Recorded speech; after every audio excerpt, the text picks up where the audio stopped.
Alors, merci d'être présent pour cette deuxième et dernière table ronde. Je vous avais dit, les sujets sont passionnants et les intervenants sont encore plus passionnants que les sujets. C'est pour ça que je vais très vite leur donner la parole. En bon élève, je vous redonne le titre « Entre ouverture, concurrence et protection ». Ouverture, concurrence et protection. Quel nouvel équilibre pour l'Europe. Et on a une très belle table semi-ronde avec, juste à côté de moi, Alexandre Romonnet, exécutif vice-président, secrétaire général d'Atos, et qui est aussi membre du Collège d'autorité de la concurrence. On va parler un petit peu de concurrence quand même. À sa droite, vous avez Bernard Spitz, qui est président du pôle Europe et international du MEDEF. À sa droite, vous avez Pascal Bellemin, qui est le directeur des affaires réglementaires européennes au sein de Airbus.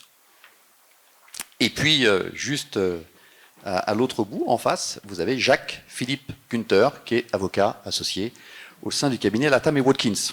Alors, on va, comme tout à l'heure, poser beaucoup de questions pour que ce soit le plus interactif. Je redonnerai aussi la parole à la salle, donc si vous avez des questions, je viendrai vous voir sans vous lâcher le micro. On m'a dit, je ne lâche pas le micro pour des raisons sanitaires, donc je vous tiendrai le micro. On va parler de plein de choses. Il y a un mot déjà par rapport à tout à l'heure, c'est exactement le même mot. On m'a dit en préparant, on m'a dit, il ne faut pas être naïf. Alors je crois que c'était pas une insulte à mes questions, j'espère, mais en tout cas, il ne faut pas être naïf sur tout ce qui se passe. D'autres mots, c'est la guerre économique. Il ne faut pas non plus être naïf, elle existe, c'est vrai. D'autres mots, c'est un changement de logique. D'autres mots, il faut qu'on parle maintenant vraiment politique industrielle européenne. D'autres mots, voire des acronymes, IPCEI, on en a un tout petit peu parlé grâce à Pascal qui a fait une intervention tout à l'heure, mais on va regarder ce que ça veut dire et est-ce que c'est un des sujets justement de ce nouvel équilibre et on va essayer d'avancer sur ces sujets qui vont être entre droit, économie, géopolitique, assez passionnants. Bernard Spitz, je vais commencer avec vous. Tout le monde se demande par qui je commence, à chaque fois on ne sait jamais, même moi je ne sais pas jusqu'à la dernière minute. Droit de la concurrence, peut-être nouvelle donne. On a le Covid, on a l'international, on a la data, on a le numérique, on a tous ces changements de business model aussi des entreprises. On a des petits acteurs qui, en quelques mois, deviennent des acteurs ultra dominants. On a des monopoles qui commencent à se aussi redistribuer. On a des parts de marché qui sont compliquées à mesurer puisqu'on ne sait plus quel est le marché, en fait, puisqu'on a ce changement de paradigme. Est-ce qu'aujourd'hui, je vais aller directement sur le sujet, est-ce qu'aujourd'hui, le droit de la concurrence, tel qu'on le vit depuis un certain nombre d'années, est aujourd'hui obsolète, doit être totalement changé, va aider les entreprises, va bloquer les entreprises dans leur croissance et dans leur innovation, qui est quand même un sujet que je voudrais aussi qu'on aborde ce soir. Merci. Bonjour à tous et à toutes. Je crois qu'au nom du panel, puisque je pourrais même m'exprimer, je veux dire qu'on s'excuse tous d'être de la diversité particulière à cette tribune. Mais c'est pas notre faute, parce qu'il devait y avoir quand même 20% de participants féminins, mais qui ont disparu. Donc voilà. Donc s'il y a des gens de la barbe, c'est pas la peine de nous agresser, on n'y peut rien. Voilà, donc je vais juste cette petite précision, je pense que mes camarades sont solidaires de ce point. Alors voilà, vous avez ramassé beaucoup de questions en une seule. Alors en plus, il faut distinguer l'échelon national et l'échelon européen, bien sûr. Bien évidemment que le principe, enfin, il me semble que la question n'est pas tellement dans le principe de la concurrence, qui est que peu de gens dans cette salle, à mon avis, auront envie de remettre en cause. La question, c'est de savoir d'abord dans quelle mesure il peut s'adapter aux transformations technologiques, lorsque le droit de la concurrence a pour but à déterminer des périmètres de marché pertinents qui ont évolué au fil du temps et au fil des technologies, évidemment. Donc le numérique bouleverse beaucoup de choses. Il y a un certain nombre de décisions dans le passé qui ont tiré les conséquences de ça. On voit bien qu'il y a aujourd'hui quelques décisions pending qui sont autour de ce sujet-là. Peut-être qu'on y reviendra dans les questions. Enfin, je ne vais pas déflorer ce type de sujet. Je pense plus généralement que si on se place au niveau international, d'abord, il n'y a pas de politique de la concurrence pour un pays comme la France qui est déconnecté de la vision européenne. Vous parliez de géostratégie, il faut savoir qu'effectivement, il y a un agencement du monde qui est en train de se faire sur ce que beaucoup baptisent de Cold War II. la Cold War I était au-dessus de l'Atlantique, la Cold War II est au-dessus du Pacifique. Dans une Cold War, le principe c'est qu'il y a deux superpuissances et puis qu'il y a des variables d'ajustement. Et c'est nous les variables d'ajustement potentielles. Si effectivement on est naïf, si effectivement on ne s'adapte pas, et il y a un mot que vous n'avez pas cité, qui est le mot de souveraineté, hein, qui refait son apparition, avec d'ailleurs un débat sur la question de la souveraineté ou de l'autonomie. C'est des questions qui sont subtiles, parce qu'en réalité, évidemment, qui peut être contre le fait d'avoir une souveraineté? Mais en même temps, c'est des mots pièges, parce que derrière l'idée de la souveraineté, derrière peut très vite arriver le protectionnisme. Je vous informe d'ailleurs d'un nouveau concept que j'ai entendu récemment, qui est le précautionnisme. Oui. Donc ça va peut-être faire recette. Bon, tout ça, c'est des façons d'essayer de s'adapter. Et pour les Européens, ce qui est compliqué, c'est à la fois le fait qu'ils sont européens, donc chaque pays est en soi un pays de taille moyenne, et à l'échelle des grands, et évidemment avec des conceptions très différentes, à commencer par celle de la souveraineté, parce que la souveraineté vue de Pologne ou de Hongrie, c'est pas la même que vue de France ou d'Italie.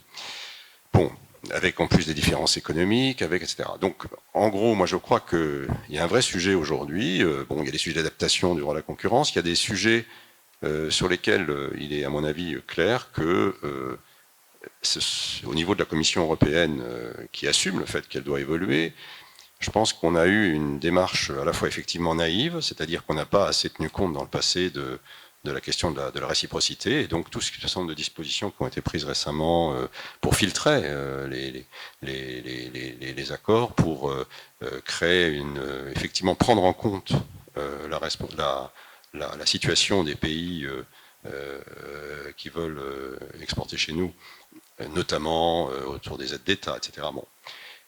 Il y a l'enjeu de ce qui va se passer, ou ce qui ne se passera pas à l'OMC en novembre, qui sera un élément d'arbitrage très important. Et puis au niveau de l'Europe, il y a effectivement une refonte autour d'un certain nombre de thèmes. Et chacun est complexe, parce que l'idée de relocalisation, en soi, je peux en 10 minutes vous expliquer pourquoi c'est génial, en 10 minutes vous expliquer pourquoi c'est absurde. Parce qu'en réalité, selon les cas de figure, selon les situations, c'est une bonne, une mauvaise situation. L'important, c'est de créer des conditions, effectivement. Il ne faut pas mélanger la concurrence et la dimension stratégique. Et il faut se méfier du concept de champions nationaux qui plaît toujours aux politiques, mais qui peut très bien se traduire en droit de la concurrence, se transformer en monopole, qui ne sont effectivement pas la meilleure façon de créer une dynamique. Bon. Voilà, donc tous ces sujets sont complexes à manipuler, mais on est dans un moment de bascule, certainement, et au niveau de la Commission européenne, de prise de conscience, effectivement, d'un certain nombre de choses qui, dans le passé, ont déraillé, et de la nécessité de prendre en compte, sans doute, d'une façon différente, d'avoir des critères différents, non pas pour modifier les objectifs. Le level playing field, tout ça, ça n'a pas de raison d'être contesté, mais ce qui, en revanche, peut être contesté, c'est les critères qu'on applique. Et on s'aperçoit qu'il y a le droit à la concurrence européen s'est construit beaucoup autour d'une réflexion qui était encore celle des années 80, 90, 2000, mais que depuis, et notamment dans les universités américaines, qui sont un peu qui lancent la pensée sur le sujet, on voit bien qu'il y a une prise en compte de la diversité des situations dans les pays qui font que les raisonnements qui hier étaient appliqués n'ont pas toujours de raison d'être. Et quelque part, on est effectivement en retard intellectuel là-dessus, avec une application rigide, parfois dogmatique, souvent aveugle, naïve, et je crois qu'il y a une conscience de tout ça, et que voilà, on est en train d'amorcer quelque chose. Alors ça se traduit politiquement par ce que dit un Thierry Breton, bien connu de mon voisin de gauche, sur l'idée de ne pas être naïf, d'avoir une stratégie offensive, etc. On voit bien qu'on est à un moment de bascule, là aussi, parce que l'Europe, et je termine, parce qu'on a dit que c'est court, l'Europe est à un moment où elle ne sait pas exactement où elle se situe, sur le plan de la politique internationale. Elle se retrouve, l'affaire afghane est une espèce de cruel rappel à la réalité, on se retrouve plus du tout assuré d'un parapluie américain. Donc est-ce qu'on est est-ce qu'on a une vocation à avoir un système de défense ou pas? C'est une question qui se pose. Sur le plan économique, la crise du Covid a été à la fois a des aspects formidables parce qu'on a quand même réussi collectivement et l'Europe n'est pas pour rien dans le processus de vaccination, même si ça a été très lent à se mettre au départ. Donc ça, c'est des éléments très positifs. Maintenant, il y a des écarts importants entre pays. Est-ce que tout ça va tenir? On a des élections en Allemagne, on a des élections en France. Bon, voilà. On est dans un moment je disais, de basculer à la fois géostratégique, politique, économique, technologique. Rien n'est perdu, mais voilà. Et c'est important, effectivement, qu'on ne bouscule pas les principes fondamentaux de la concurrence qui sont auxquels moi je crois profondément et auxquels les entreprises sont extrêmement attachées, sauf à revenir dans une espèce de réduction mortifère et de protectionnisme qui ne dit pas son nom. Mais pour autant, il faut effectivement s'adapter à la période nouvelle et je crois que je m'arrête là sur les généralités. Il faut prendre sujet par sujet et voir comment on peut les traiter. On va regarder, on a deux belles entreprises qui sont au cœur de la globalisation et de sujets très très importants. Atos d'un côté et Airbus de l'autre, peut-être Pascal Bellemin, et après j'interrogerai Alexandre Menet, sur justement cette politique, sur les fondamentaux, la philosophie du droit de la concurrence. On peut être d'accord sur peut-être un certain nombre de sujets. Il faut remettre à jour de ce changement de paradigme, pour le faire très simple, qu'on est en train de vivre et qui s'est accéléré. Il était là, mais il s'est accéléré avec la pandémie. D'ailleurs, qui économiquement a donné plutôt encore raison aux acteurs américains et aux acteurs chinois d'un point de vue économique. Oui. Alors, je pense qu'il faut déjà sortir de la focale. La concurrence, c'est en fait, c'est pas l'impulsion de ce qui est en train de se produire dans le changement de mentalité. Ça vient vraiment d'un cran plus haut. C'est pas du tout la DG Comp qui lance ce changement de pensée qu'on a à Bruxelles et qui d'ailleurs est insufflé par les États, et la France n'est pas la dernière à l'insuffler. On a en fait quelques concepts qui voulaient rien dire il y a 5 ans et qui maintenant sont centraux dans le débat. Le premier, c'est l'autonomie stratégique. Ça, c'est un truc fondamental. C'est l'idée que... Alors, c'est venu de l'Europe de la défense, donc nous, non seulement on l'a vu naître, mais on l'a fait naître. L'idée, c'est, je ne vais pas être tout seul au monde, mais si j'ai besoin d'avoir certains actifs, certaines technologies pour faire ma vie tout seul et ne pas dépendre de quelqu'un, il faut que je les ai. C'est ça. On ne s'empêche pas de collaborer, mais personne ne doit pouvoir tirer la prise sur un projet européen, une technologie, un cloud, une technologie... Donc l'autonomie stratégique. Ouverte, pour pas être protectionniste. Oui, ouverte. Ouverte, pour pas... Voilà, il faut faire plaisir à tout le monde, donc on dit ouverte. Et il y a la notion géopolitique, l'Europe géopolitique. Ça veut dire il faut qu'on pèse. Entre la Chine et les États-Unis, on peut pas être nulle part, il va falloir qu'on parle par notre voix à nous, donc il faut qu'on ait une voix. On peut pas parler en silo, il faut qu'on travaille en transversalité, c'est tout ce que dit Van der Leyen, ça vient d'avant elle, mais c'est ce qu'elle dit. Et il y a le level playing field, qui est un concept très international dans la façon dont on l'applique. On l'entend vis-à-vis de la Chine, on l'entend vis-à-vis du Brexit. Donc ça, c'est les 3 ancrages. Et ces ancrages-là, plus la nécessité de travailler en transversalité à la Commission, ils donnent, à mon avis, ce qu'on voit à la DG Comp comme changement de mentalité. Je dis pas que c'est abouti, mais on a une impulsion que moi je voyais pas il y a 3-4 ans. Un, c'est transversal, c'est-à-dire qu'on voit la DG Comp qui prend en compte d'autres politiques ouvertement. On a une unité à la DG Concurrence qui rapporte au directeur général et dont l'objet c'est l'articulation avec les autres politiques européennes. C'est un truc qui était un tabou absolu avant cette commission-là.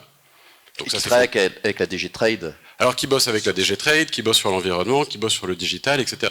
Et on voit bien sur le digital et sur l'environnement que tout est complètement interpénétré. La question là, mais on y reviendra, c'est, à mon avis, la politique industrielle, c'est le parent pauvre de cette interaction. Parce que la politique industrielle, on est encore coincé dans l'émergence. Mais ça, je pense qu'on en parlera. Donc il y a cette transversalité. Et après, dans le changement de mentalité, et je suis tout à fait d'accord avec ce que Bernard Spitz disait, on a un ensemble de textes qui viennent, et on en reparlera probablement. On avait le texte sur les investissements étrangers, qui n'est pas du tout à la comp, c'est à la trade.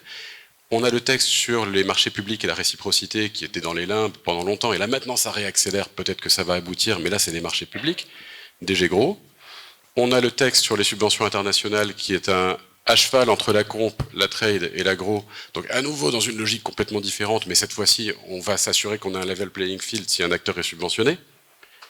en dehors de l'Union, qu'on ait un level playing field dans l'Union, c'est complètement novateur. La comp, enfin, protège les acteurs européens. Elle le dit pas, mais enfin, c'est ce qu'elle fait, quoi.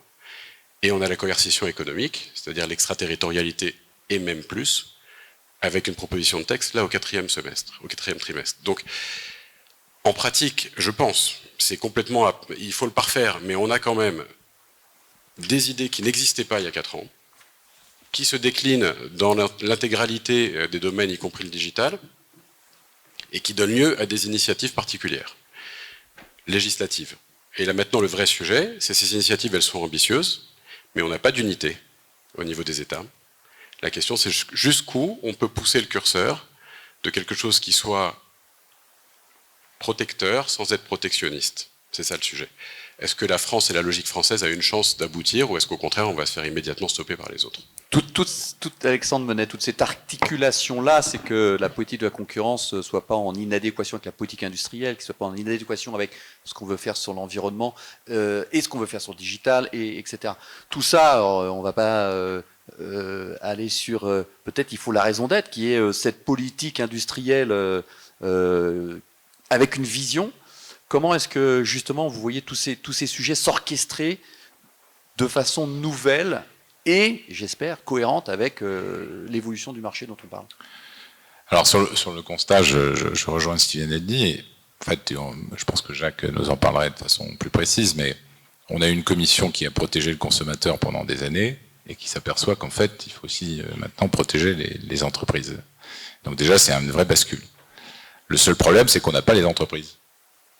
La réalité, elle est là. Et si je prends le monde digital, complètement ultra dominé, avec une accélération à cause du Covid, par ce qu'on appelle les hyperscalers, donc les GAFAM maintenant, il y a très concrètement, vous le vivez peut-être pas dans vos entreprises parce que c'est peut-être pas tangible, mais vous avez une accélération de la cloudification de l'ensemble des applications métiers de toutes les entreprises. Tout est en train de basculer dans le cloud. Or, le pari était qu'on ne pensait pas que les grandes entreprises iraient dans un cloud public, pas cher, pas forcément sûr, etc. Mais non, finalement, tout bascule. Avec derrière les conséquences indues que vous connaissez, et qui sont peut-être un peu effectivement anxiogènes sur les données, etc. Donc, mais la réalité concrète, c'est qu'à l'heure actuelle, vous n'avez pas un seul acteur européen, qui est capable de concurrencer les GAFA sur le cloud public. C'est la réalité du marché. Alors, le commissaire peut bouger dans tous les sens, et Dieu sait si j'ai du respect pour lui, la réalité factuelle, elle est là. Et ce qui est en train de se passer, c'est que le salut va venir des États-Unis. Parce que et là j'ai pu assister à la déclaration, j'étais à Bruxelles à ce moment-là, de la secrétaire d'État au commerce, on sait que Joe Biden va démanteler les GAFA. Et la seule option qui va se passer en fait pour les GAFA, ça va être en effet de rester fort aux États-Unis, mais d'accepter de probablement se démembrer en Europe. Et ça va être peut-être une petite fenêtre qui va se passer, c'est que des acteurs européens, j'espère, vont être capables eux justement, et c'est là où le droit de la concurrence de Bruxelles, cette fois-ci, devra nous permettre de nous marier entre nous, j'entends par là acteurs européens, pour vraiment construire des vrais leaders européens. C'est la seule solution. Et donc on a besoin, et je suis tout à fait d'accord avec ce qu'il a dit à la fin, c'est qu'il y a une vraie harmonisation. Parce qu'on a beau... Vous savez, on en parlait tout à l'heure, pour moi, une hérésie européenne, ce qui s'est passé avec les puces. On détermine une norme. C'était de dire, tiens, on va passer tout de suite à une nouvelle génération. Et puis on s'aperçoit qu'en fait, on n'a aucun acteur européen pour les financer, pour les produire. Qu'est-ce qu'on fait? On va appeler Intel, pardon, pas Intel. On va appeler Intel et qui va poser ses conditions. On est retourné 30 ans en arrière, pardon, parce qu'il y a des entreprises amies, mais c'est ce qu'a fait Microsoft quand ils sont arrivés, 30 ans, etc. Ça a pris du temps, mais bon, bref. On est exactement dans la même situation. Et je termine juste sur un point, par rapport à ces hyperscalers. Moi, j'ai travaillé dans les sociétés quand j'étais chez eBay, donc j'ai une affinité, je n'ai rien contre... C'est fantastique le succès de ces sociétés, quand on y pense. C'est fantastique. Regardez un peu, c'est incroyable d'avoir réussi à créer ces sociétés. En revanche, ce qui est en train de se passer, et je suis sûr que Jacques là aussi l'anticipe, c'est que ils sont en train d'enfermer, comme l'avaient fait justement les sociétés américaines dans les années 90, dans des environnements. Donc vous êtes dans l'environnement Amazon, vous êtes dans l'environnement Google, et pour une entreprise, vous ne pouvez plus en sortir. Et moi, ce qui me chagrine, là, après, je prends juste par rapport à ce que je peux voir en fait à l'autorité de la concurrence, c'est que je peux démontrer que malheureusement, ces environnements tuent l'innovation. Voilà. Et ça c'est ça que moi, où là, ça me pose un problème, et c'est là où je suis quand même un petit peu pour un petit démantèlement, et que l'Europe, par rapport à ça, vous savez qu'il y a des initiatives qui sont en cours, peut-être que Jacques peut en parler. Voilà, donc on regarde parce qu'en fait, les hyperscalers cannibalisent, achètent toutes les sociétés en fait qui sont dans l'innovation. Ils ont des chèques en blanc, mais extraordinaires que nous n'avons pas, malheureusement. Et derrière, ça tue l'innovation. Et donc, ça renforce en fait encore leur position. Et ils emprisonnent les entreprises et les personnes physiques aussi qui dépendent de leurs services. Jacques, peut-être encore, on va rentrer au fur et à mesure dans des points précis, mais je voulais quand même qu'on fasse, qu'on ait un point un peu contexte global sur tous ces sujets. On va aller sur les killer acquisition, on va aller sur les IPCI, et on va aller sur tous ces sujets très très très détaillés, les aides d'État et compagnie. Un point, oui, Jacques. Ça change de partout en fait. Hein. Bien sûr. Merci Olivier et merci d'avoir mis une table, ce qui est très facile pour moi dans mon état. Et pardon pour cette chaise qui n'a aucun sens, mais voilà, qui me sert de bureau. Oui, pour rebondir sur ce qui a été dit. Politique de concurrence, politique industrielle, c'est relativement antinomique. Politique industrielle, c'est du dirigisme, on est dans la plupart du temps, on est dans le sectoriel. Politique de concurrence, on recherche en principe le bien-être du consommateur. Politique industrielle, on est plutôt sur des intérêts nationaux. Politique de concurrence, on va plutôt avoir un regard européen ou américain. Le rêve qu'on pourrait avoir quand on est actif dans le monde de la concurrence, c'est de développer la théorie qui a été suggérée par Emmanuel Combes, que tu connais bien, Alexandre, qui est le vice-président de l'autorité de la concurrence, qui a une définition assez amusante. Il dit: la politique de concurrence est à sa manière une forme minimaliste de politique industrielle. Je trouve que c'est très intelligent, parce que finalement, c'est à ça qu'il faudrait tendre, c'est-à-dire utiliser la politique de concurrence comme une politique industrielle.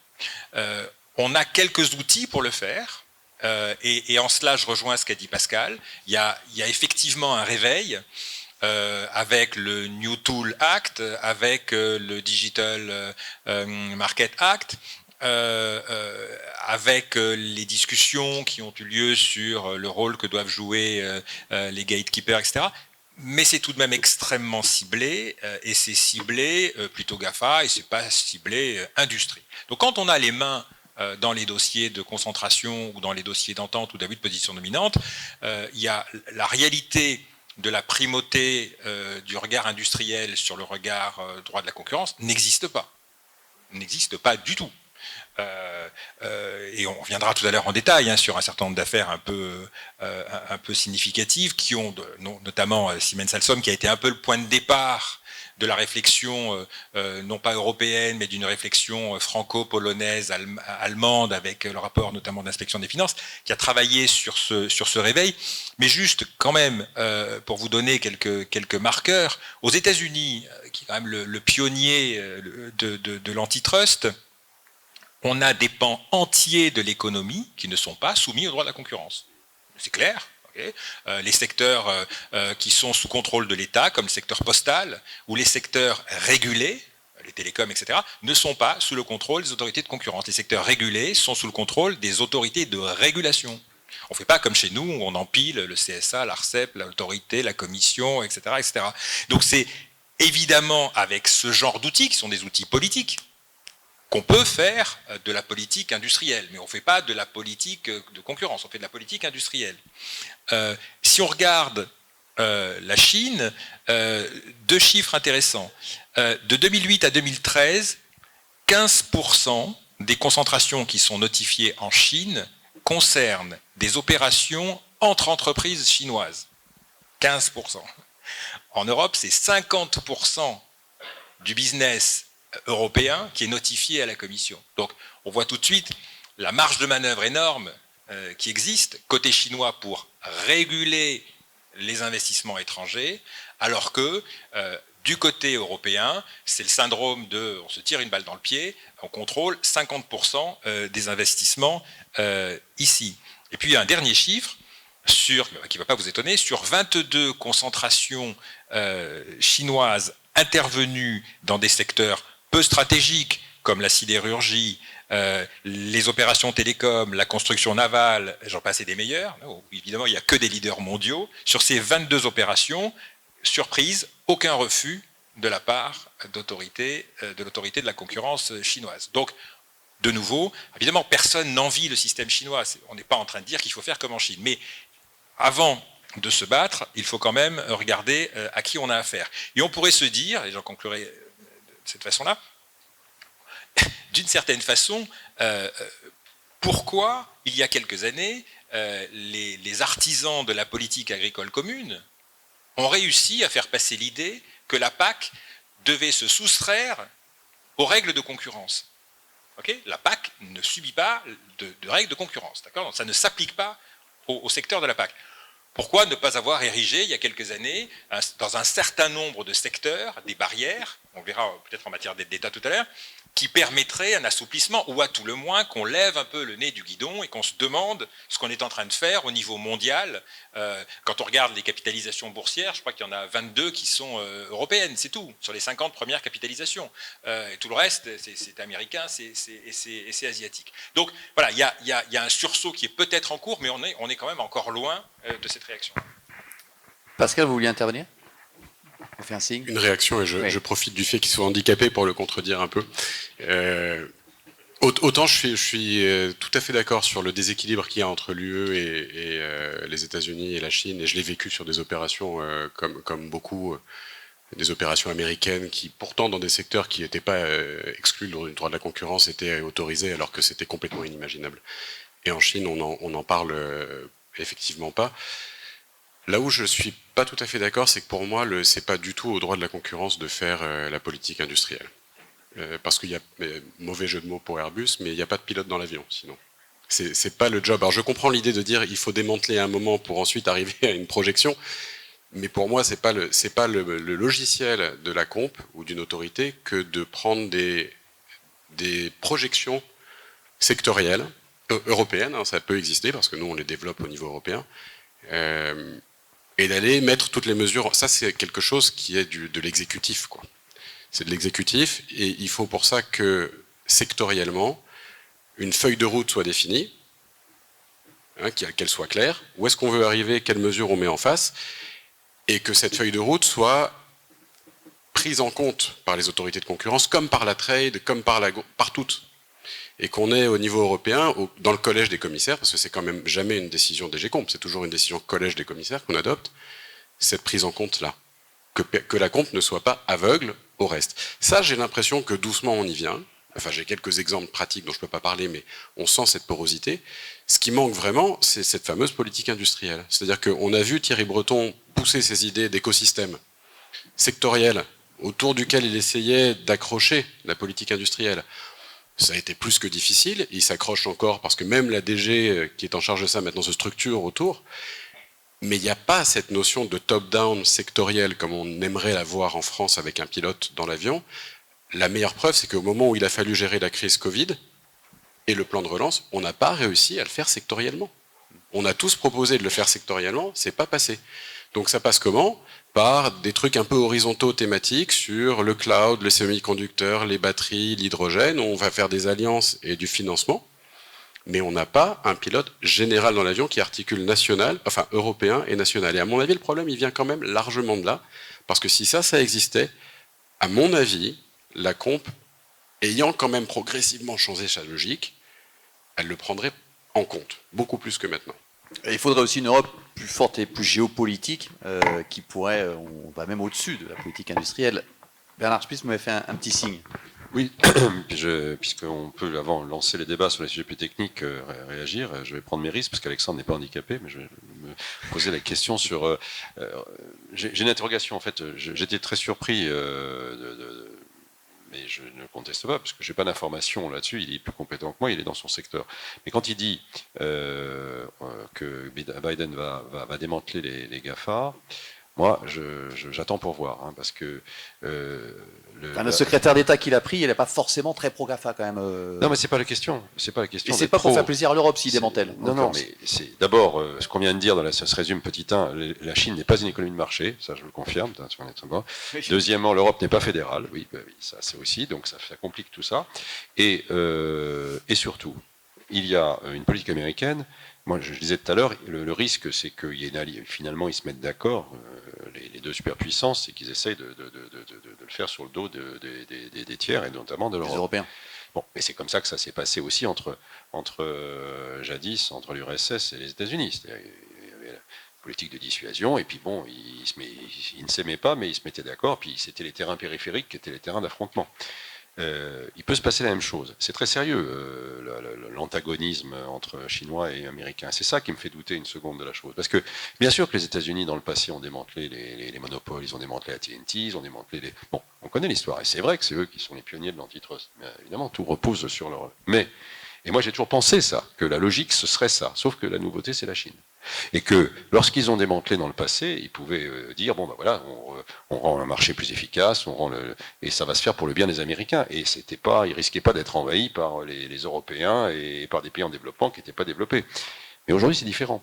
Et l'argument qui va être un argument de défense contre, en disant, vous faites ça, vous abandonnez, c'est une trahison, vous dépouillez les Américains pour laisser les Chinois avancer. Ça va être d'une violence totale. Et je ne suis pas sûr que le pouvoir politique américain aura la volonté de faire que la logique économique l'emporte sur la logique politique à ce moment-là. On va déjà voir les midterms, et donc on va voir ce qui va se passer. Pas gagné pour les démocrates. Donc voilà, moi, je veux dire, dans une logique intellectuelle, je suis ça complètement, mais d'un point de vue politique et géostratégique, je ne suis pas du tout sûr que, supposé même qu'ils le veuillent, ils en soient capables. Alexandre, tu veux réagir ou sinon j'avance sur... Non, voilà, moi j'observe juste des mouvements et les mouvements qui sont toujours intéressants proviennent justement de l'écosystème de ces acteurs et principalement bien sûr le monde financier. Voilà, et c'est juste ce que j'observe où puisqu'on est entre nous, il n'y a pas une banque américaine qui n'est pas en mouvement là-dessus. Hein.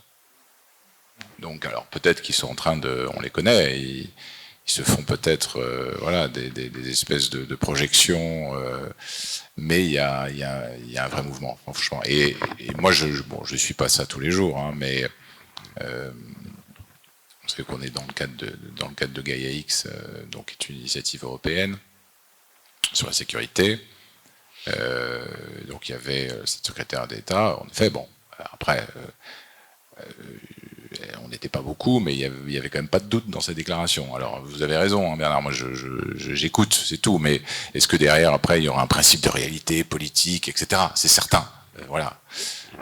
Enfin, la question qui se pose de politique industrielle ou de concurrence ne dépend pas du démantèlement ou non des GAFA.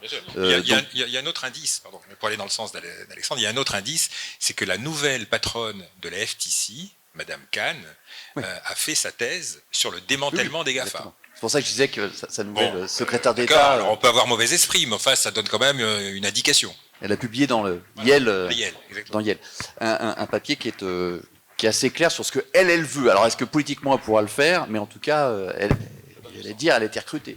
Donc, on va voir si elle va faire le job. Si on descend sur la New Competition Tool, Jacques, garde le micro. Parce que j'aimerais qu'on arrive après à des outils qui peuvent servir aux directeurs et aux directrices juridiques dans la salle. Est-ce qu'il y a des gros changements majeurs ou est-ce qu'il faut des gros changements majeurs, notamment sur les critères critères de marché, critères de taille, ex ante, ex post. Il y a toute une réflexion sur ces sujets-là, de marché pertinent. Est-ce que, justement, dire le marché pertinent, c'est pertinent, ou est-ce que c'est pas un vrai travail de taille ex ante, ex post, quand on voit des petites... Alors, premièrement, sur l'innovation et les killers acquisition. Mais quand on voit qu'on peut faire des petites acquisitions qui, quand on prend les parts de marché, les marchés pertinents, en fait, il n'y a pas de question. Mais quand on voit avec la croissance exponentielle, 6 mois plus tard, il y a des grosses questions. Quels sont les critères, quels devraient être les critères dans ces New Competition Tools, Jacques? Alors, il y a plusieurs, en termes de droit de la concurrence, il y a plusieurs choses dans ce que tu viens de dire.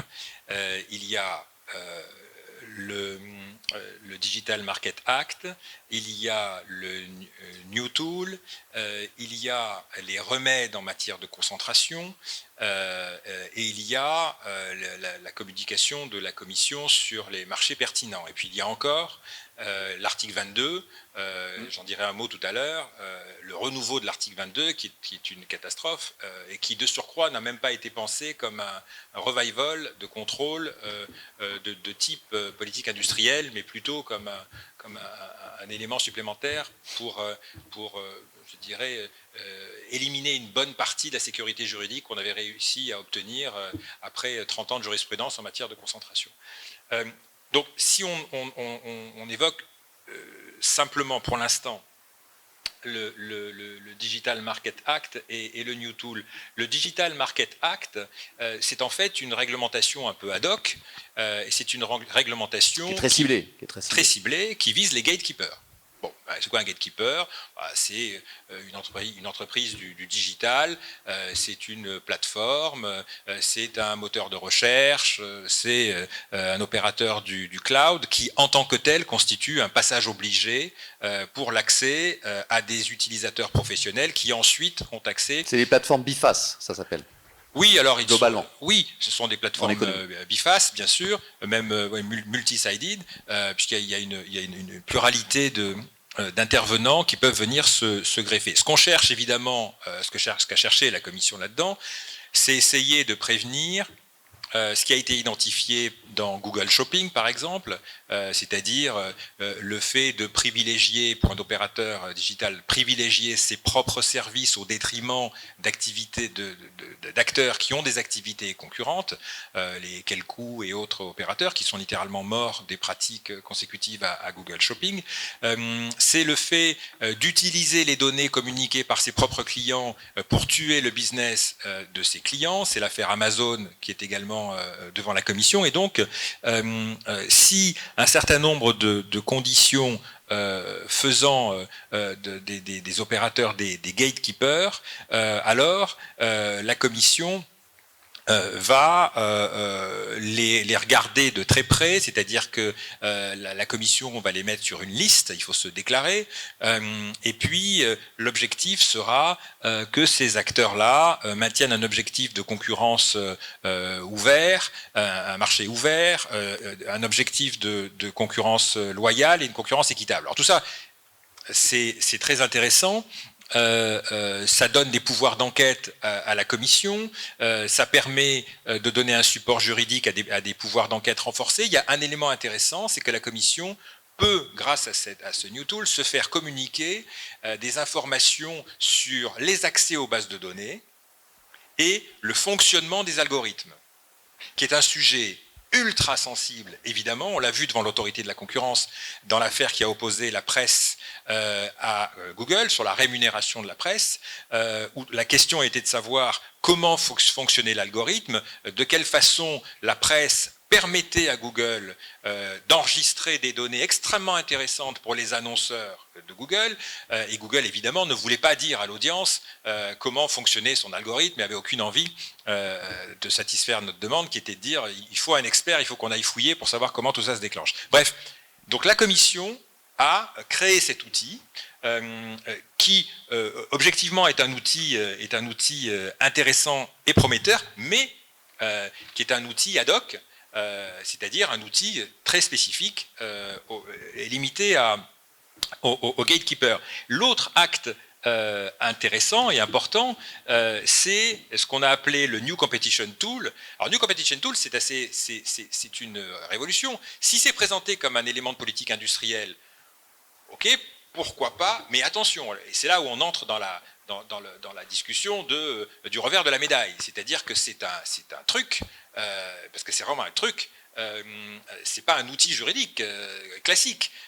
En matière de concurrence, c'est un objet non identifié, puisqu'il s'agit d'aller sanctionner des comportements ex ante. D'accord ? Pratique de concurrence, c'est voilà, j'ai mis la main dans le pot de chocolat, je me fais avoir, tant pis pour moi. Là, c'est une pratique ex ante qui soulève des préoccupations de concurrence. Et la Commission serait autorisée à prendre des mesures, des remèdes, pouvant aller jusqu'à des mesures structurelles, c'est-à-dire de désinvestissement, par exemple. Et donc, on est typiquement, dans ce qu'Alexandre a évoqué tout à l'heure, une thématique de démantèlement, par exemple, pourrait s'inscrire dans le cadre de la politique de ce New Competition Tool qui est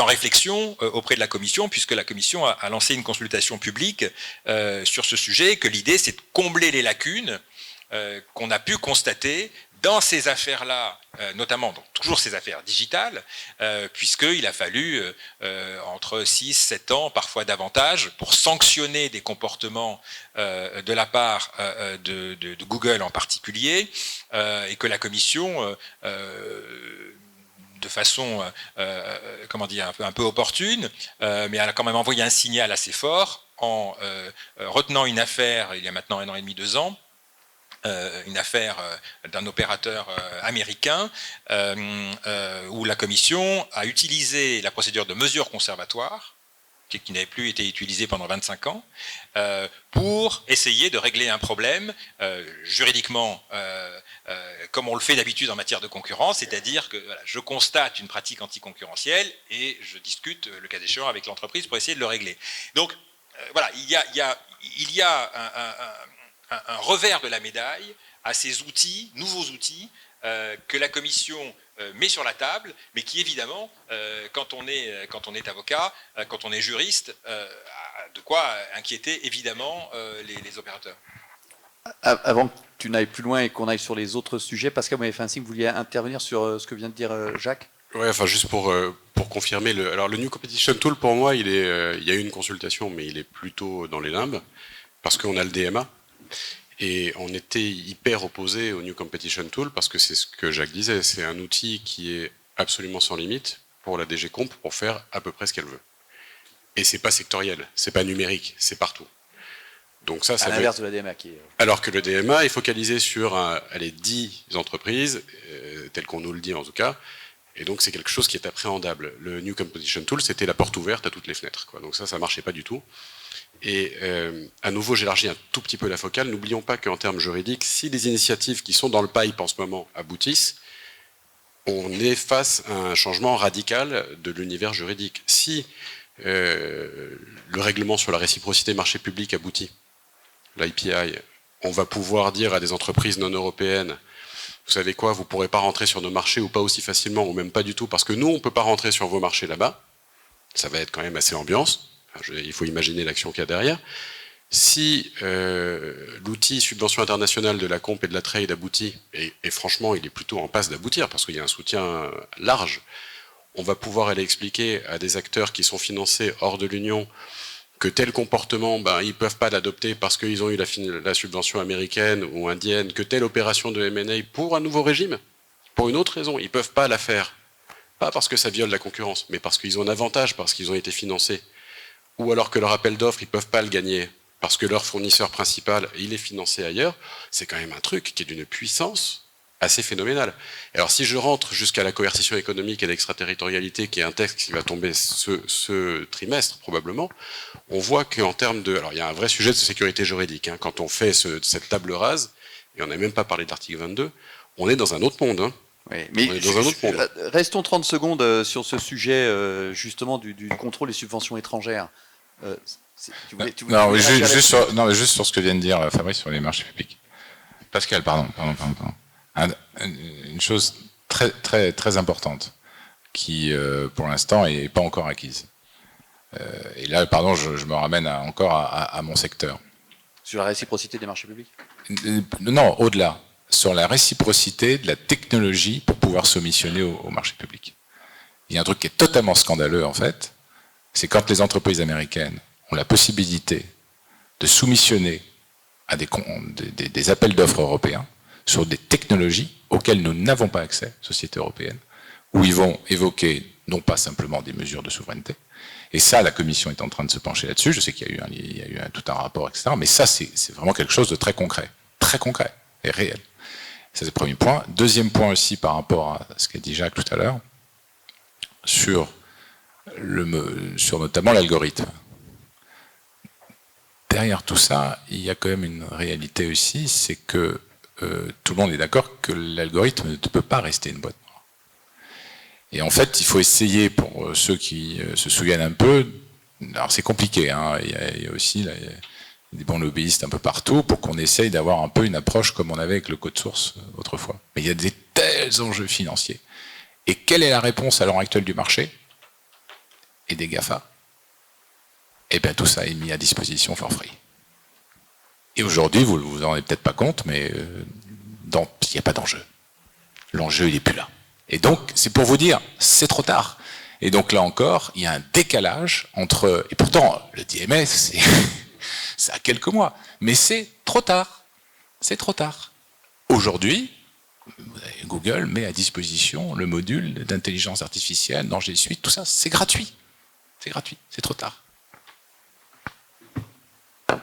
Je voulais juste qu'on termine le point sur le contrôle des subventions étrangères et voir et faire un point. Jacques, peut-être si tu peux nous faire un point sur ce sujet pour qu'on sache où on en est et comment ça peut, on est dans le sujet, hein, avoir un nouvel équipe pour l'Europe ou pas, en fait. Pascal, merci. Oui, juste un élément de contexte. On a parlé un peu des aides d'État et des subventions. Ça m'a rappelé une petite histoire. Lors de la crise en 2008, lorsque General Motors va mal, General Motors est nationalisé, purement et simplement. Et le gouvernement américain met 50 millions de dollars et va procéder à un vaste plan de restructuration, 11 000 personnes licenciées, des fermes, 16 usines sont fermées sur une cinquantaine, etc.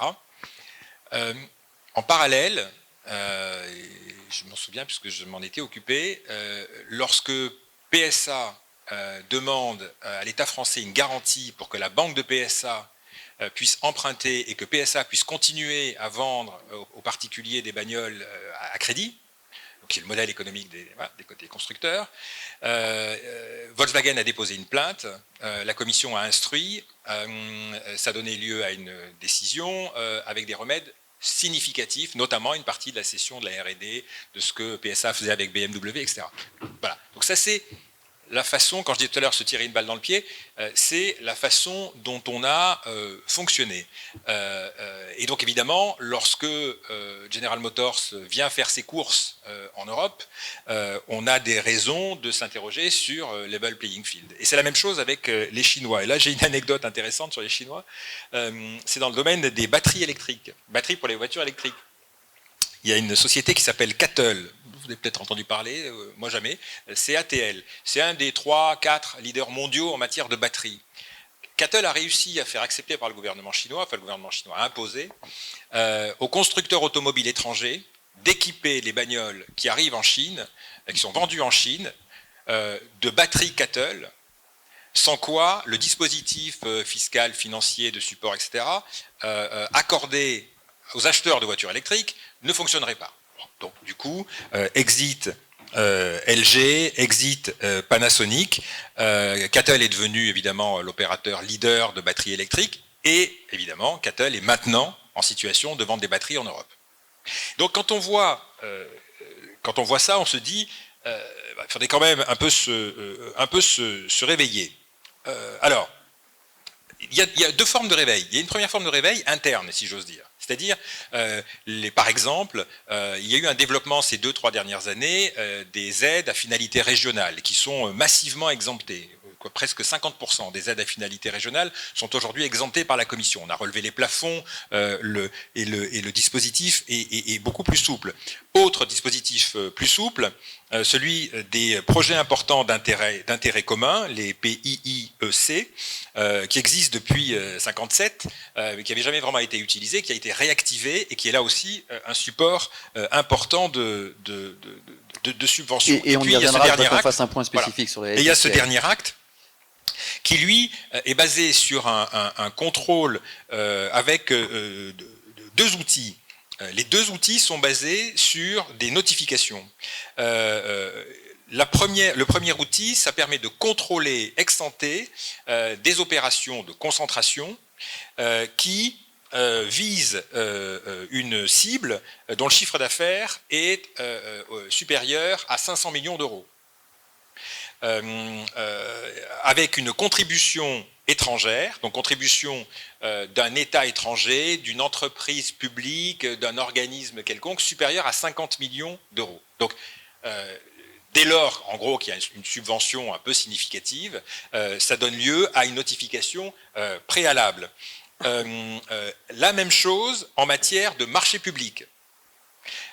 Désormais, ce projet de règlement prévoit que dans le cadre de marchés publics qui impliqueraient une contribution d'un État tiers, pour les appels marchés publics dont la valeur est supérieure à 250 millions d'euros, il y aurait également une procédure d'acceptation avec un effet suspensif. Et puis, la Commission se doterait d'un outil ex post qui permettrait d'aller regarder ce que l'entreprise a reçu sur les 10 dernières années avant l'opération considérée. Si l'opération en question n'est pas notifiée à la Commission, auquel cas la Commission ne peut demander que sur les 3 années, mais la Commission peut à tout moment demander à une entreprise avec des fonds étrangers ce qui s'est passé sur les 10 dernières années. Alors, on peut se satisfaire, on peut dire c'est très bien, c'est ce que dit Pascal, et c'est un bon réveil, et c'est souhaitable, etc.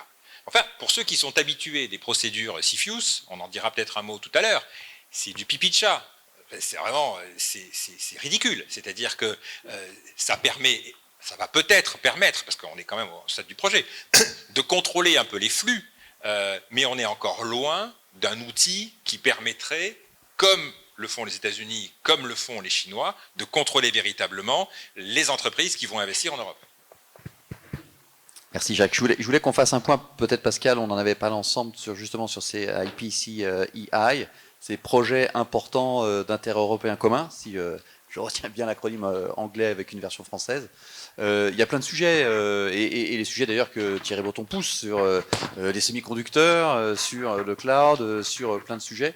Est-ce que ces IPCEI sont un moyen de ce nouvel équilibre et de donner de nouveau des moyens à l'Europe de se défendre face aux États-Unis et à la Chine? Ou est-ce que c'est du pipi de chat, pour reprendre l'expression de Jacques? Avant de venir sur l'IPCEI, 2 remarques sur les points de Jacques. Sur le coût de la batterie que je dois installer histoire de pouvoir bénéficier. Ça, il n'y a qu'une autorité fédérale qui peut le faire. Enfin, je veux dire, ça ne peut. Et en plus, la fiscalité en Europe, on sait à quel point c'est compliqué à mettre en place, c'est l'unanimité. Donc, si on fait, je dis pas qu'il faut fédéraliser, mais je dis qu'il faut avoir une lecture fédérale de ces sujets-là, parce que sinon, on peut pas conditionner un bénéfice à une condition qui ne relève pas du tout du même monde. C'est ça le truc. Donc, là, on a quand même. C'est pas un réveil qu'il faut, c'est un changement de mentalité drastique, quoi. Sur l'histoire du chat et tout ça. En fait, c'est pas que je dis que c'est, sais pas que je dis que c'est génial. Je dis juste que it's as far as we can get, en fait. Parce que déjà, pour arriver là, il a fallu 5 ans de boulot avec la France et l'Allemagne pour arriver à passer ces idées-là.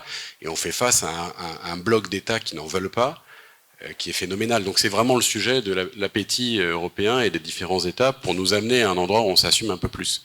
Alors l'IPCEI, c'est juste pour dire, ça c'est quand même le paradoxe, ce truc-là, parce que l'IPCEI, en gros, c'est un régime d'aide d'État qui dit, au fait, vous contribuez avec un projet à un objectif européen majeur, eh ben on va vous faire une fleur, vous pouvez financer davantage. Vous aurez plus d'aide d'État, ce sera plus facile.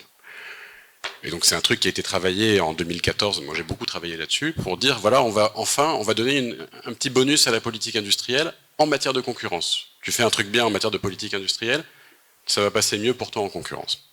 Et c'est devenu le concept, c'est le pot de miel et les abeilles, tout le monde est dessus.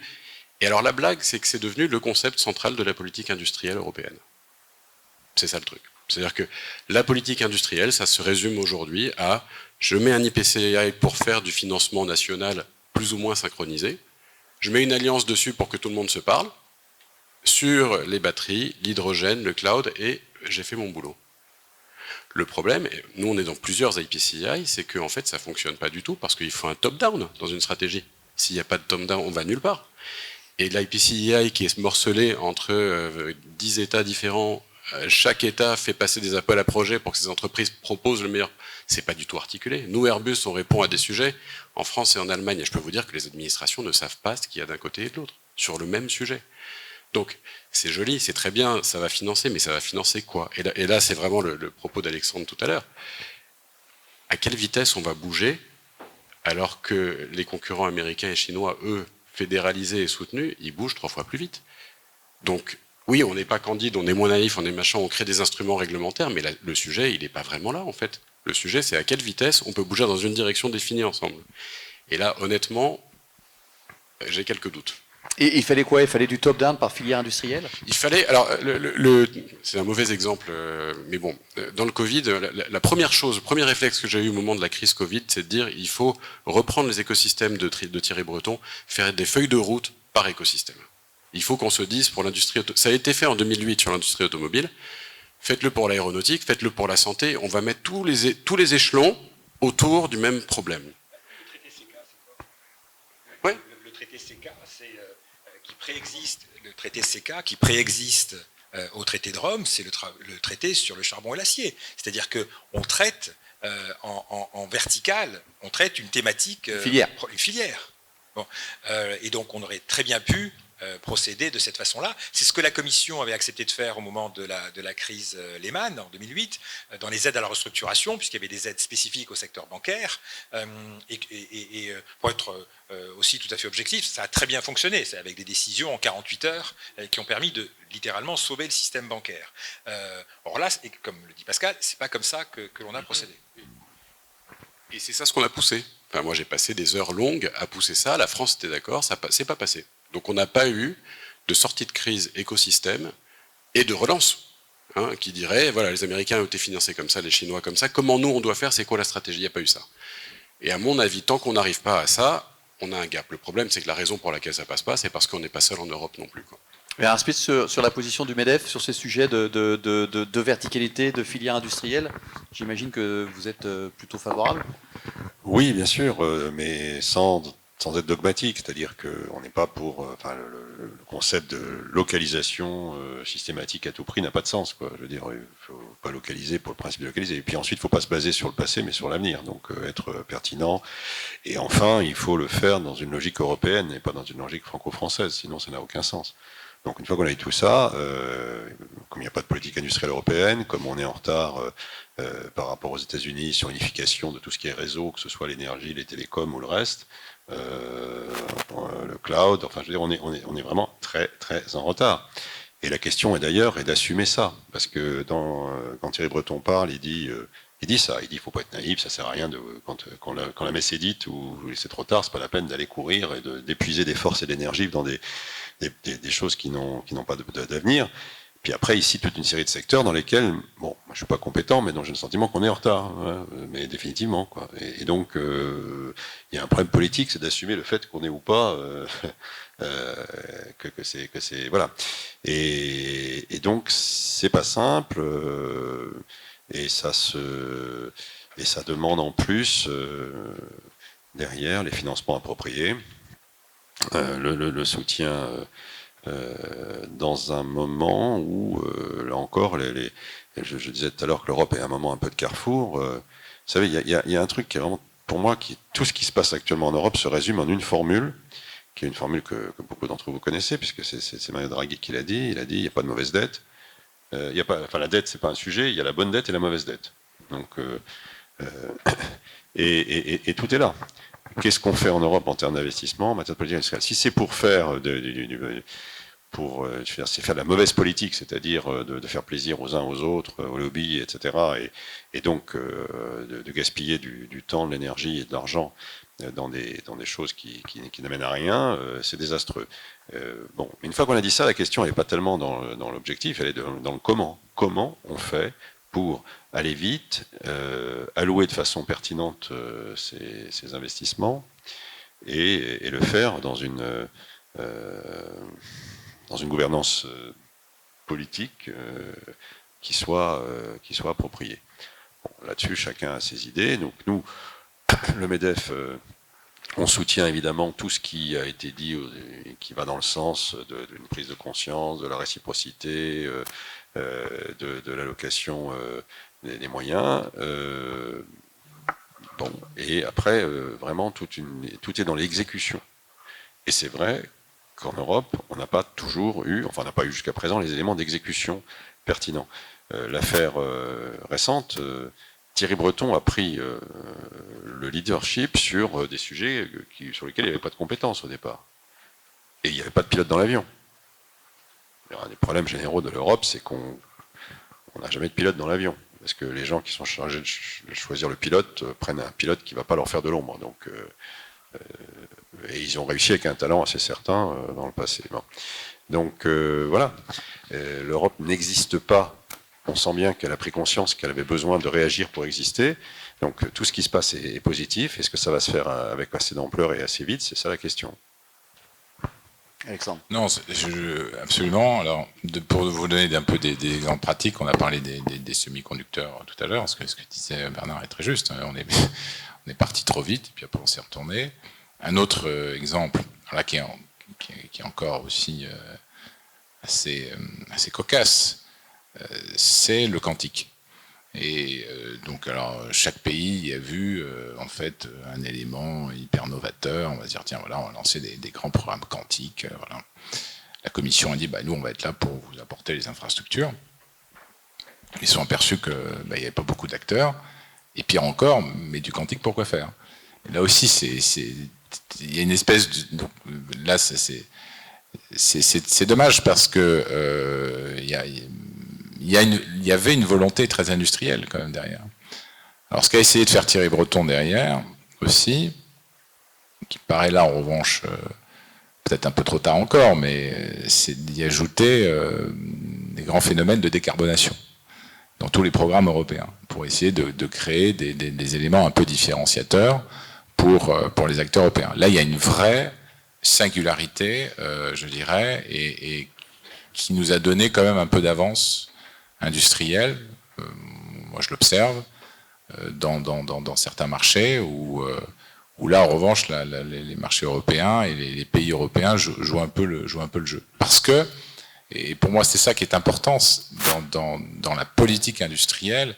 En fait, on a l'impression c'est vrai que le Covid nous a fait prendre conscience. Enfin, il y a eu la littérature dans tous les domaines sur ce sujet, mais on n'avait plus d'industrie, que 80% de l'aspirine était fait en Chine, etc. Mais tout ça, ça peut pas se refaire en l'espace de quelques mois. C'est pas possible. C'est comme quand les Anglais ont découvert qu'ils avaient plus d'entreprise. Enfin, et sur les marchés nouveaux, la difficulté, c'est qu'une grande partie est canalisée par les sociétés de high-tech que l'on n'a pas, parce qu'on n'arrive pas, en fait, à créer des leaders.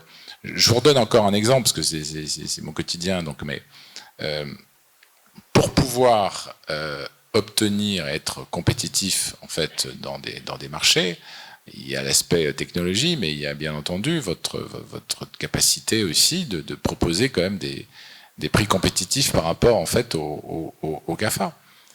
Et comme eux ont le monopole du cloud public, il faut énormément de volume, énormément de puissance d'achat pour pouvoir négocier des prix intéressants. Donc, et on est confronté à des clients aussi, et ça c'est plutôt... moi j'ai pas vu dans les documents et dans les projets de la Commission, de se dire, mais voilà, est-ce qu'on arrive aussi un jour à acheter entre Européens? Et ça, sauf faire de ma part, enfin je parle sous ton contrôle, mais il n'y a rien. La préférence européenne, entre guillemets, je ne l'ai pas vue. j'aime pas ce mot, mais Jacques, prends le micro, s'il te plaît. Et après, je vais vous demander si vous avez des questions. Il nous reste 14 minutes. Donc si vous avez des questions, préparez-les, faites-moi un petit signe, je viendrai vous voir. J'ai encore plein de questions, hein, donc si vous n'en avez pas, vous inquiétez pas, j'ai un bottin de questions. Et puis Jacques a un bottin de réponses, donc ça tombe bien. Il y a un élément assez intéressant quand on regarde la politique de la Commission en matière de concentration et en matière de remède. Pour aboutir au résultat que tu souhaites, Alexandre, avec finalement des fournisseurs, des fabricants, des producteurs européens plus forts, il faudrait que ça remonte aussi dans la façon dont la Commission applique sa politique en matière de remèdes qui découlent d'opérations de concentration. Je prends un chiffre. Dans presque 50% des cas depuis 2010, les cessions d'actifs qui ont été imposées par la Commission dans les opérations de concentration, donc 50% des cas, les actifs ont été achetés par des entreprises non européennes. Non européennes. Quand on sait combien il faut de temps pour grandir sur un marché, parfois des marchés compliqués, des barrières à l'entrée, etc., etc. Et d'ailleurs, c'est pour ça que les entreprises doivent consentir des remèdes, parce qu'il y a un problème d'accès au marché. Eh ben, on ne se pose pas vraiment la question de savoir si l'acquéreur est européen ou pas européen. On raisonne en se disant est-ce que c'est le meilleur acheteur possible ou pas. Et d'une certaine façon, alors évidemment on a beaucoup parlé de l'opération Siemens-Alstom il y a quelques années en se disant c'est scandaleux, etc. Pas forcément le moment de développer les théories autour de ça. Ce que ça a mis en évidence en revanche, c'est une énorme divergence de vues entre ce que les entreprises voient sur leur marché et ce que la Commission voit sur le même marché. Et en l'occurrence, les entreprises qui fusionnaient disaient dans 4-5 ans, les Chinois seront là et seront en mesure de faire exactement ce qu'on fait et le feront en mieux. Et la Commission a dit bon, je ne vois pas de Chinois qui soient intervenus dans le passé sur des TGV, et je ne les vois pas dans un avenir proche, par conséquent, le marché n'est pas mondial, le marché est européen. Et donc, on a abouti, petit à petit, à un système dans lequel les remèdes qui sont imposés, souvent sur la base d'un marché, tu en parlais en introduction, qui est défini comme un marché européen et pas forcément mondial. Il me semble que la Commission a loupé le coche, puisqu'il y a un document, une communication sur la révision d'une communication de 97 sur la définition du marché pertinent. La Commission dit sur le marché géographique, en gros, il n'y a pas vraiment matière à revoir ce que l'on a fait, sauf peut-être pour le digital. Mais la Commission ne s'est donc pas posé la question de savoir si on devait traiter différemment la question du marché pertinent. Sur les remèdes en particulier, qu'est-ce qu'on observe? D'abord, il y a des remèdes inquiétants. Il y a eu des remèdes dans 3 affaires, dans Dow DuPont, dans Bayer Monsanto par exemple, où la Commission a imposé la cession de l'activité R&D. R&D, voilà, exactement. Là, pour tuer l'innovation aussi. Là, si tu veux, voilà, est-ce qu'on ne s'est pas posé la question de savoir quel serait l'impact de cela? Donc, on cède des actifs et on cède la R&D qui va avec. On a toute une série de jurisprudences en matière pharma où les parties ont été obligées de céder la molécule en question et puis les produits dans le pipeline, donc à venir sur les prochaines années. Et dernier exemple, quand on voit ce que la Commission a fait des télécoms en Europe, c'est une catastrophe.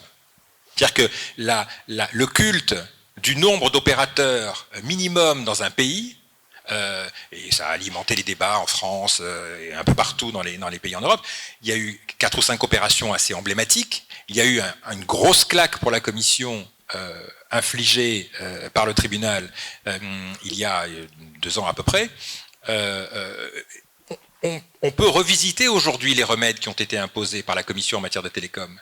Et quand la Commission a dit vous devez céder aux plus petits et lui céder un accès au réseau, et lui céder des clients, et lui céder des bases, etc., qu'est devenu le petit? Est-ce que quelqu'un s'est posé la question? Est-ce que quelqu'un est allé revisiter où en était le petit et où en était celui qui a dû consentir les engagements?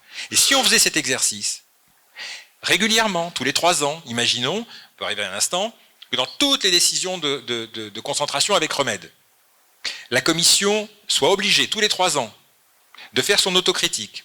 Ça peut être bien, ça peut être pas bien. Et de dire, voilà ce qui s'est passé, on a été super fort, on a été super visionnaire, parce que regardez le petit, aujourd'hui, c'est devenu un acteur crédible, etc. Le marché n'a pas été bouleversé pour autant, et tout va bien. Et que ces décisions-là soient publiques. Or, qu'est-ce qu'on observe? Donc on a joué le jeu de la concurrence. Mais évidemment. Or, qu'est-ce qu'on observe? Dans un certain nombre de décisions, les remèdes ont été beaucoup trop efficaces. C'est-à-dire que le petit est devenu très grand, et les partis qui ont consenti les remèdes sont considérablement affaiblis. Et évidemment, qu'est-ce que le monde financier pense de ça? Ça entraîne des sous-valorisations de cotations, de valeurs en bourse des boîtes de télécom, et évidemment... Des acteurs en place. Évidemment, et une compétitivité plombée par rapport à ce qui peut se passer aux États-Unis ou en Chine dans le même temps. Donc, la façon dont on traite les remèdes, c'est un sujet qui est extrêmement important et qui n'est pas suffisamment...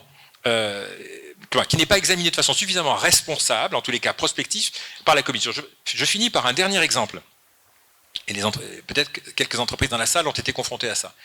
Quand vous allez présenter une opération à la Commission, et que vous dites, cette opération, elle est bonne parce qu'elle génère des gains d'efficience. Il y a des clients qui viennent et qui disent, voilà, ce truc-là, ça devrait passer parce que ça va générer des gains d'efficience. Je leur dis, mais taisez-vous, vous me dites absolument, c'est un gros mot.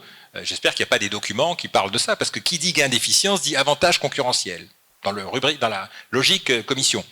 Et donc, évidemment, la commission, pour reprendre, c'est pas la mienne, mais pour reprendre une image d'un client qui dit, mais comment des gamins de 25 ans peuvent examiner la pertinence des gains d'efficience de mon business, ça fait 30 ans que je suis dans ce business, comment des gamins entre 25 et 30 ans peuvent savoir si oui ou non il y a des gains d'efficience et si oui ou non cette opération est bonne et va générer, etc. Et donc, là aussi, c'est une suggestion. On pourrait imaginer que la commission est une unité à part qui soit en charge de définir si oui ou non, dans une opération X, Y ou Z, il y a des synergies, il y a des gains d'efficience. Les entreprises payent des fortunes à des BCG, McKinsey, des banques d'affaires, etc., pour mesurer ces synergies-là. Donc, ce que je veux dire, c'est qu'il y a un travail parallèle à faire pour que, sans être dogmatique, sans se dire on va remplacer la politique de concurrence par une politique industrielle à la chinoise, mais qu'au moins avec les outils existants, on puisse donner aux entreprises des moyens de contrôler ce qui se passe et qu'on soit quand même pas trop couillon en hypothéquant pas ce qui va se passer dans 4 ou 5 ans. Pascal, vous m'avez fait signe. Et après, est-ce qu'il y a des questions dans la salle? D'accord, je viendrai vous voir, Pascal. Une phrase, mais la transition est parfaite, mais c'était pas prévu comme ça. Parce que toute cette histoire des remèdes qui sont pas bien pensés parce qu'ils aboutissent à l'effet pervers qu'on voulait pas au départ. Si on réfléchit en fait pour adapter le cours d'une décision à la comp, ce qu'on nous dit pour l'instant, c'est, et c'est ce qu'on a dit depuis le début, la porosité.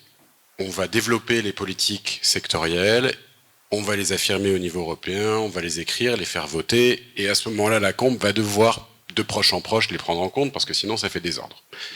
Dans les zones de gris.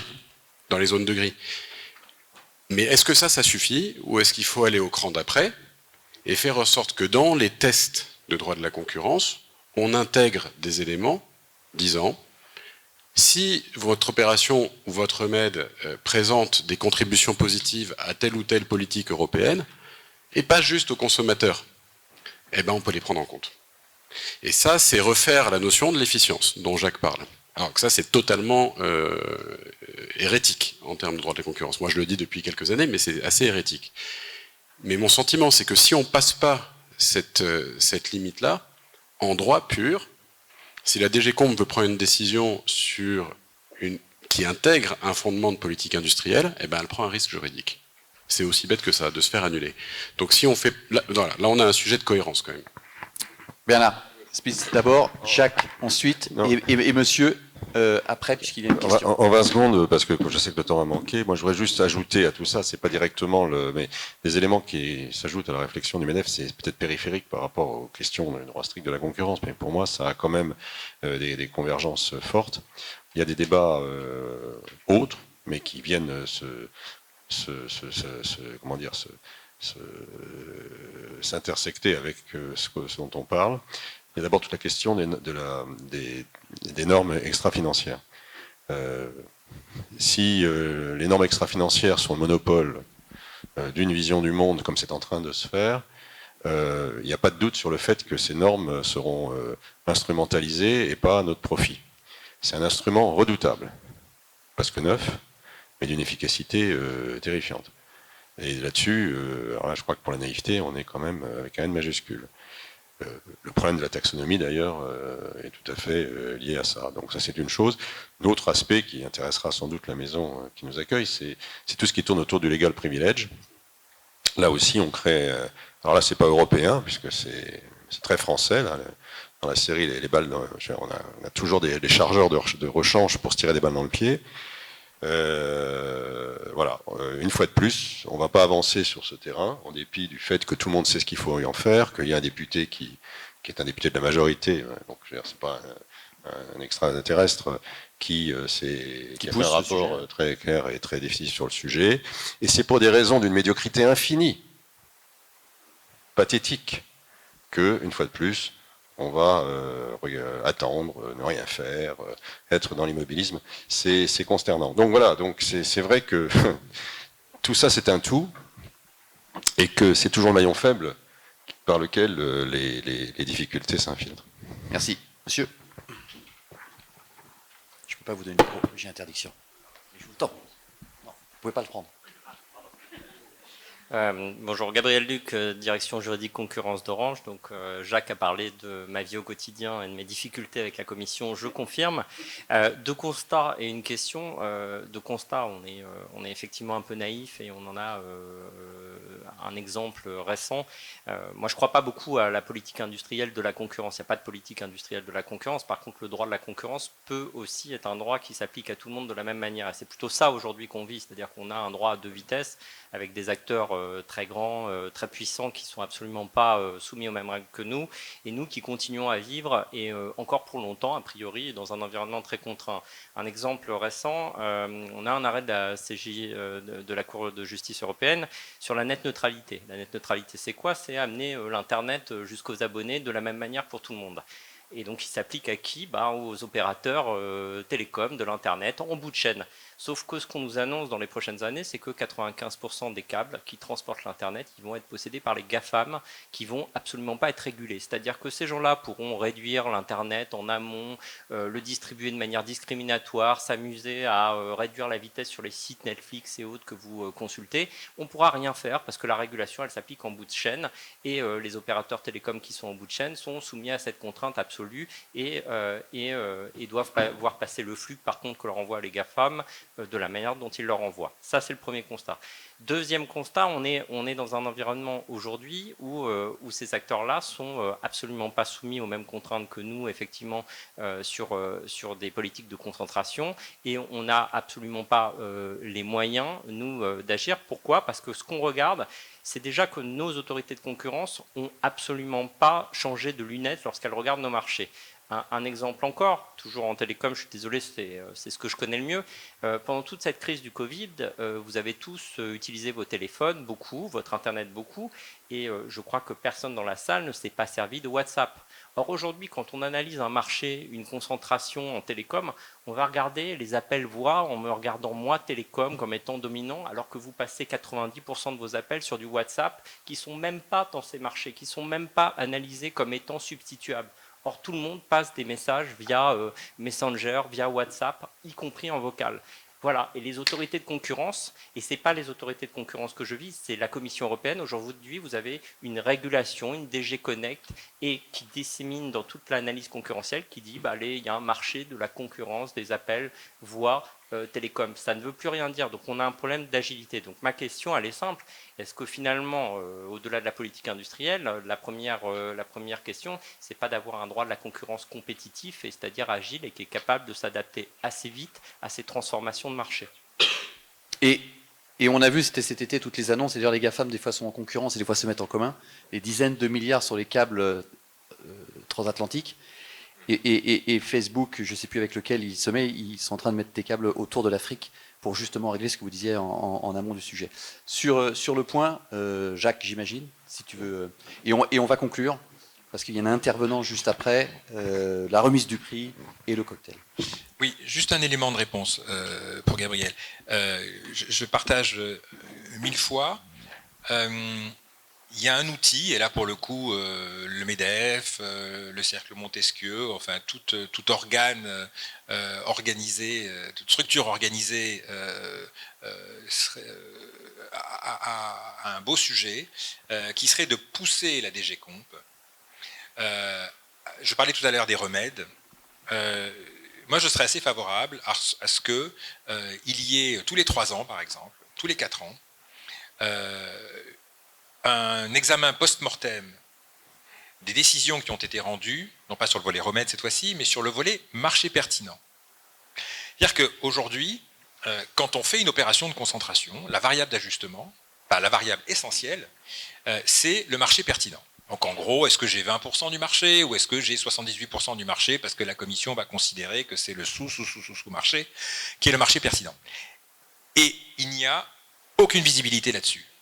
Alors évidemment, ça fait des choux gras des avocats concurrence parce que les entreprises ne savent pas est-ce que c'est ce marché-là ou est-ce que c'est ce marché-là. Néanmoins, in fine, à un moment, il faut bien mettre sa tête sur le billot et dire moi, je pense qu'il y a 90% de chances que l'opération passe parce que le marché auquel je pense, c'est probablement le marché machin.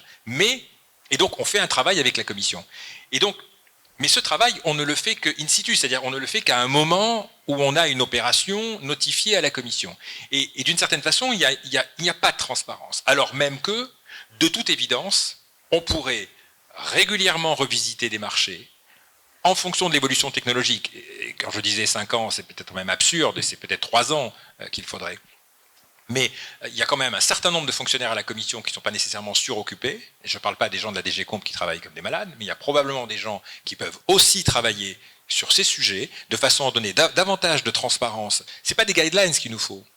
C'est de la transparence, c'est-à-dire qu'on revisite ce qui a été fait il y a 3 ans. Dans Fnac Darty, l'opération n'aurait pas été autorisée si on n'avait pas considéré que le marché du online et le marché physique, c'était le même marché.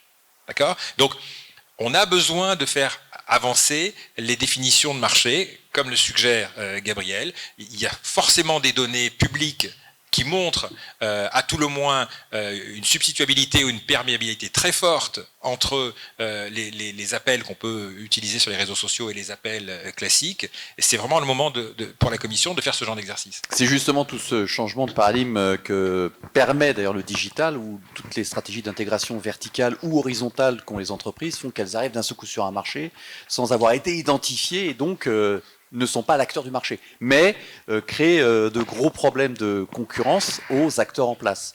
Bernard, un mot. On m'a dit que j'avais encore 5 minutes, donc j'en profite. Bernard, si tu veux prendre la parole, et après Alexandre. Oui. Il y a un mot qu'on n'a pas prononcé depuis le début, et donc on peut parler de la Commission, des fonctionnaires, des entreprises, etc. Personne n'a parlé du Parlement européen. Moi, je pense que s'il y a des gens qui sont bien placés pour faire un jugement, une évaluation du travail de la Commission, et notamment post-mortem, c'est le Parlement européen. Alors je sais bien qu'en France, on a pris l'habitude d'oublier qu'il existe un Parlement, mais quand même, au niveau européen, ce ne serait pas une mauvaise chose que de s'en souvenir. Et il n'y a pas de raison de penser qu'il ne serait pas capable d'apporter justement l'élément démocratique et de contestation. Et c'est plutôt à travers ça qu'on peut espérer en plus trouver des solutions qui traversent les frontières, qui ne soient pas purement des solutions nationales. Parce que les groupes européens, ils sont organisés de façon internationale. C'est pas les Français, c'est par sensibilité politique transverse. Donc, moi, je pense que si on cherche à développer ce type de contre-pouvoir, il faut s'appuyer sur le contre-pouvoir démocratique qui existe, qui s'appelle le Parlement européen. Merci. Alexandre. Oui, juste pour rebondir sur la question de Gabriel, et puis aussi dans la réponse de Jacques. C'est d'autant plus important qu'une grande partie, et vous le voyez tous les jours au quotidien, que la transformation digitale naît des usages.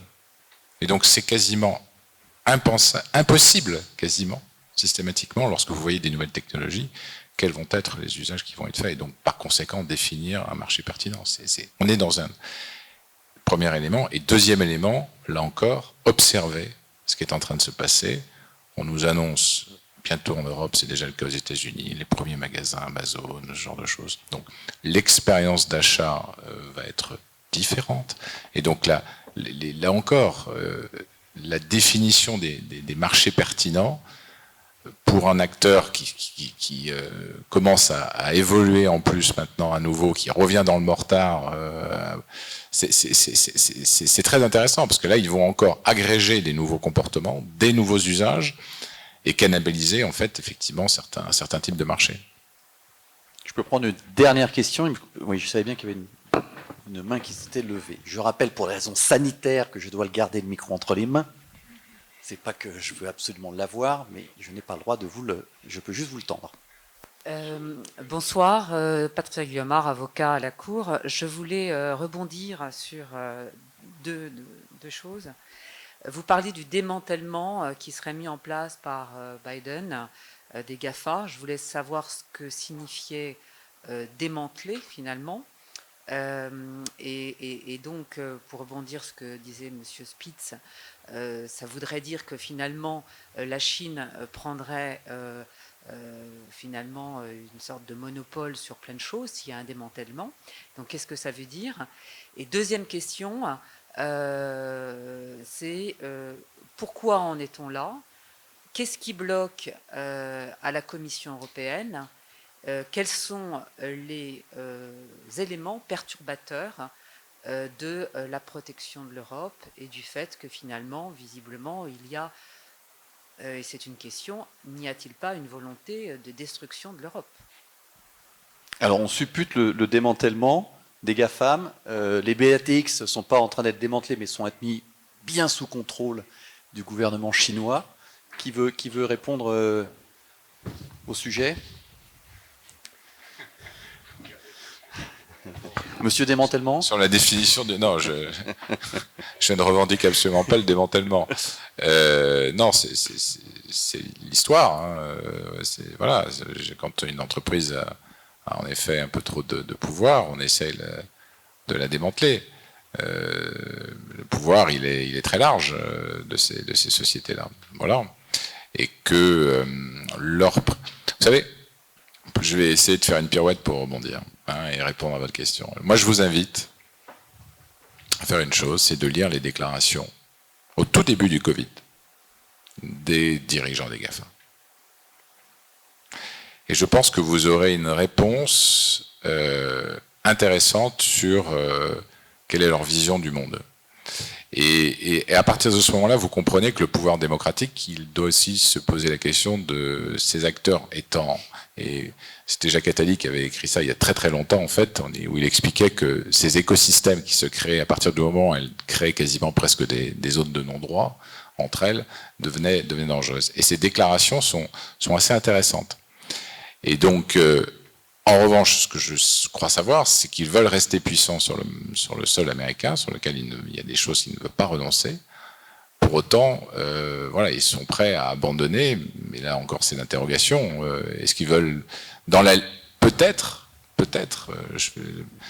dans la lignée de ce qui vient de se passer, toutes choses égales par ailleurs en Afghanistan, en disant, ben voilà, on abandonne des zones. Mais ce que disait Bernard après tout à l'heure, est-ce que ça c'est de la déclaration, est-ce que ça va donner derrière, ça je ne sais pas. Et on pourra aussi regarder en plus des déclarations, des valorisations des profits avant le Covid et après le Covid, et on verra comment elles ont gagné en poids, et en poids qui est assez phénoménal et qui remet en concurrence. Dans l'oreillette que je n'ai pas, on m'a dit qu'il fallait que je m'arrête. On m'a fait un signe en fait, j'ai pas d'oreillette. Merci beaucoup, c'est passionnant, on pourrait rester encore 2 heures. Très passionnant, j'espère que ça vous a remis plein de choses bien carrées dans la tête. On a des enjeux, on l'a vu, des enjeux pour l'Europe et pour la France.